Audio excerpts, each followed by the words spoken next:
রাসূল করিম সাল্লাল্লাহু আলাইহি সাল্লাম সাহাবীকে ডাকলেন, কায়েস ইবনে আসিম, আমি লক্ষ্য করলাম তুমি সব সময় বিষণ্ণ মনে বসে থাকো, মুখ কালো করে বসে থাকো, চিন্তিত ভাব। কি কারণে তোমার সব সময় চিন্তা কাজ করে? কি কারণে তুমি টেনশন করো? সাহাবী বললেন, ইয়া রাসূলুল্লাহ, জাহেলি যুগে আমি এমন কিছু অপরাধ করেছি, আমি মুসলমান হয়ে গেলাম, আপনার সাহাবী হয়ে গেলাম, ইসলাম কবুল করে নিলাম।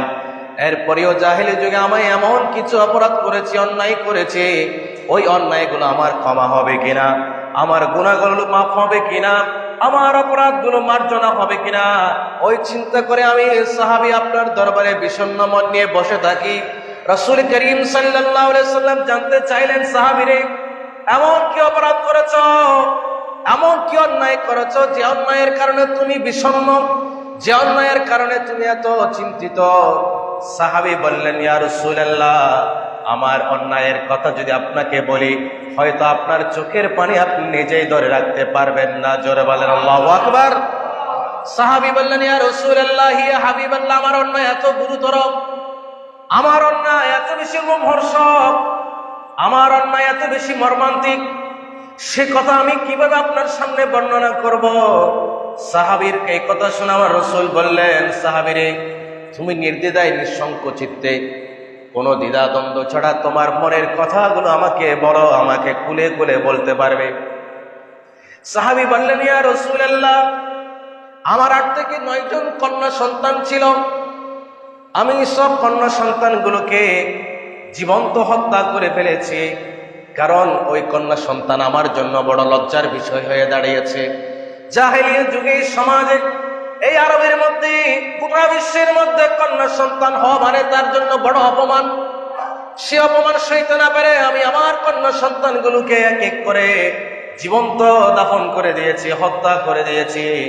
ইয়া রাসূলুল্লাহ, সর্বশেষ যে কন্যা সন্তান আমি হত্যা করতে গেলাম, ওই সময় আমার বনে বড় ব্যথা লেগেছে, বড় কষ্ট লেগেছে। ইয়া রাসূলুল্লাহ, সেই কষ্টের কথাগুলো মনে পড়লে আমার ভীষণ কষ্ট হয়।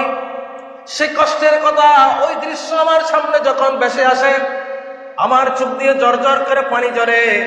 ওই অপরাধের কথা মনে আসলে তখন আমি বড় চিন্তিত হয়ে যাই। রাসূল বললেন, কি করেছো সাহাবীরে?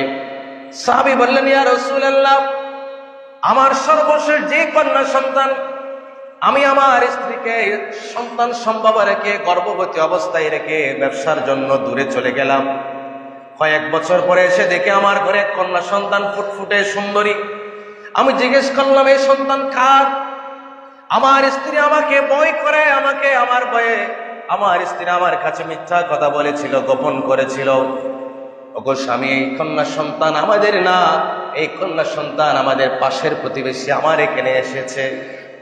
আমি দেখে নিলাম আমার কন্যা, আমার স্ত্রী আমার কাছ থেকে আমার কন্যার কথাটা গোপন করে, আমার ভয়ে আমার স্ত্রী আমার মেয়েটাকে দীর্ঘদিনের জন্য অন্য জায়গায় দত্তক দিয়ে ফেলেছে। সেখান থেকে বড় হওয়ার পরে আমার কন্যা সন্তান আমার ঘরে এসেছে। একদিন দেখলাম আমার ঘরে ওই কন্যা সন্তান ফুটফুটে বাচ্চা খেলছে, আব্বা আব্বা বলে চিৎকার করছে, ডাকছে, মা বলে ডাকছে। আমি একদিন সমাজের যখন হাঁটতে লাগলাম, আমি ওই সমাজের সর্দার, আমি ওই সমাজের নেতা হওয়ার পরেও আমার ঘরে কেন কন্যা সন্তান হবে? লোকে যখন আমাকে বলতে লাগলো, আমার কাছে যখন প্রশ্ন করতে লাগলো, তখন আমি বড় লজ্জার মধ্যে পড়ে গেলাম, বড় অপমান বোধ করলাম। সিদ্ধান্ত নিলাম আমার এই কন্যা সন্তানকে দাফন করে দিতে হবে, হত্যা করে ফেলতে হবে, মেরে ফেলতে হবে। আমি একজন দিন আমার স্ত্রীকে বললাম, বিবি রে, আজকে আমার কন্যাকে নিয়ে, আমার মেয়েকে নিয়ে বেড়াতে যাব, আমার মেয়েকে সুন্দর করে সাজিয়ে দাও, গহনা পরিয়ে দাও, তাকে একটু সুন্দর করে সাজগোজ করে আমার সাথে দাও, আমার সাথে বেড়াতে যাবে। আমি আমার মেয়েকে নিয়ে বেড়াতে বের হয়ে গেলাম। আমার মেয়ে হাসি খুশি হয়ে আমার সাথে বেড়াতে যেতে লাগলো। একদিন এক নির্জন জায়গায় গিয়ে, পাহাড়ের পাদদেশে নির্জন জায়গায় গিয়ে আমার মেয়েকে নিয়ে আমি একটা গর্ত খনন করতে লাগলাম। নাউযুবিল্লাহ বলেন। আমি গর্ত খনন করতে লাগলাম। আমার মেয়ে তখনও বুঝে উঠতে পারলো না কেন আমি গর্তটা খনন করছি। আমার মেয়ে আমার কাজে আমাকে সাহায্য করছে গর্ত খনন করার কাজে। আমার মেয়েও গর্ত থেকে মাটিগুলো তুলছে। আমি গর্ত খনন করতে গিয়ে আমার দাড়িতে যেটা মাটি লেগেছে, আমার মেয়ে আদর করে, মমতা করে, স্নেহ দিয়ে, ভালোবাসা দিয়ে আমার দাড়ি থেকে মাটিগুলো সরিয়ে দিচ্ছে। আল্লাহু আকবার। মেয়েরা বাবাকে কত বেশি ভালোবাসে, আল্লাহু আকবার। আমার নবী মেয়েদের প্রতি ভালোবাসা কেমন হওয়া উচিত, ফাতেমা রাদিয়াল্লাহু তাআলা আনহাকে ভালোবাসা দেখিয়ে আমাদেরকে শিক্ষা দিলেন মেয়েকে কত বেশি ভালোবাসা দরকার। মেয়েরও বাবার প্রতি একটু বেশি ভালোবাসা রাখে। আল্লাহু আকবার। ওই সাহাবী বললেন, আমি যখন মাটি খনন করতে লাগলাম, আমার দাড়িতে যে মাটিগুলো লেগে আছে, আমার মেয়ে ভালোবাসার পরশ দিয়ে, হাত দিয়ে আমার দাড়ি থেকে মাটিগুলো সরিয়ে দিচ্ছে। তখন আমার মেয়ে বুঝতে পারছে না কার জন্য আমি গর্তটা খনন করছি। গর্ত যখন খনন করা শুরু শেষ হয়ে গেল, আমি আমার মেয়ের হাত পা গুলো বেঁধে ফেলতে লাগলাম। তখন আমার মেয়ে বুঝে নিল আমার জীবন এখনই শেষ হয়ে যাবে, আমার জন্মদাতা বাবাই আমাকে এখন দাফন করে দিবে, আমার জন্মদাতা বাবাই আমাকে এখন হত্যা করে ফেলবে। আমার মেয়ে কথা বোঝার সাথে সাথে চিৎকার দিয়ে কেঁদে উঠে বলল, ও বাবারে, আমাকে কেন হত্যা করছো, আমাকে কেন হত্যা করছো?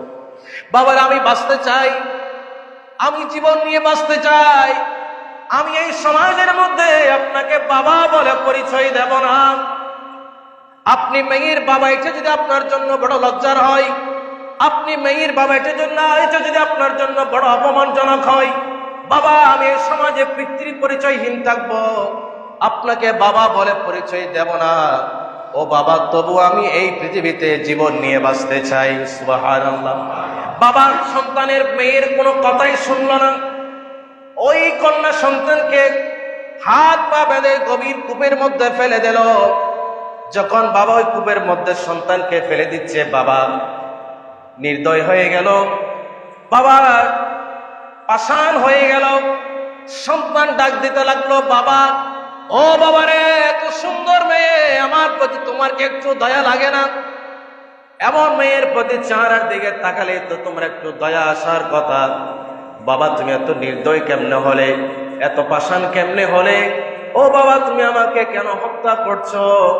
এই বলে চিৎকার দিতে দিতে ওই কন্যা সন্তান কূপের নিচে চলে গেল।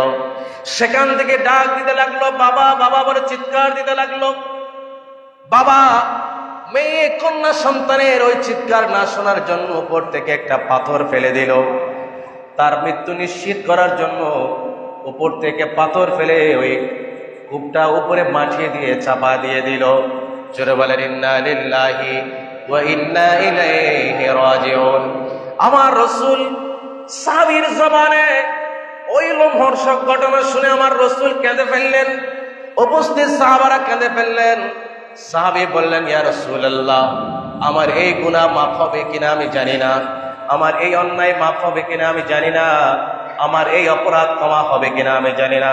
আমার রাসূল বললেন, জাহেলিয়া যুগের কোন অপরাধের কারণে মুসলমান হওয়ার পরে, ঈমান আনার পরে শাস্তি হবে না, আল্লাহ মাফ করে দিয়েছেন। যদি জাহেলিয়াতের কোন অপরাধের কারণে শাস্তি দেওয়ার বিধান থাকতো, আল্লাহ যদি সেই বিধান চালু রাখতেন, তাহলে আমি নবী বলতাম, আগে তোমাকে কতল করে দেওয়া হোক। এমন বড় অন্যায় করেছো, অপরাধ করেছো। ওই জায়গা থেকে ইসলাম মুসলমান নারীদেরকে, কন্যা সন্তানদেরকে সম্মান দিয়েছে। সুবহানাল্লাহ।